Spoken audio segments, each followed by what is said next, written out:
토지거래 허가제 완화 이후 서울 집값이 들썩이자 가계빚도 다시 불어날 조짐입니다.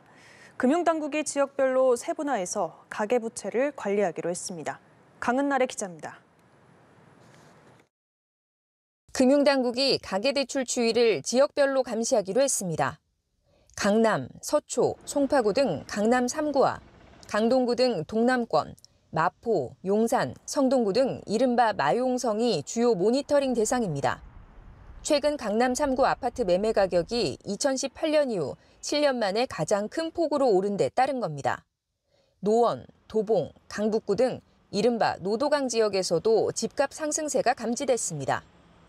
2월에 잠삼대청의 토지거래 허가구역 관련한 아파트 291곳이 해제되면서 갭 투자가 가능해졌고요. 또 한국은행이 기준금리를 인하했습니다. 특히 연초에 금융권의 가계대출 규제를 완화하면서 서울 아파트 2월 거래량은 이달 중순까지 신고된 것만 이미 5천 건을 넘어섰는데 실제로 이 가운데 64%가 토호제 빗장이 풀린 지난달 13일 이후 계약건입니다. 지난달 금융권 가계대출은 한 달 새 4조 3천억 원 불어났습니다. 연초 뒷걸음질 쳤던 가계부채가 집값 상승에 다시 자극을 받는 모습에 금융당국은 금융권 가계대출 동향 점검에 나섰습니다.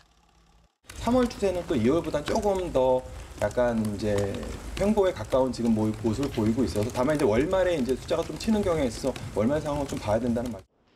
국제금융협회에 따르면 한국의 국내 총생산 대비 가계부채 비율은 작년 4분기 기준 91.7%로 세계 2위 수준.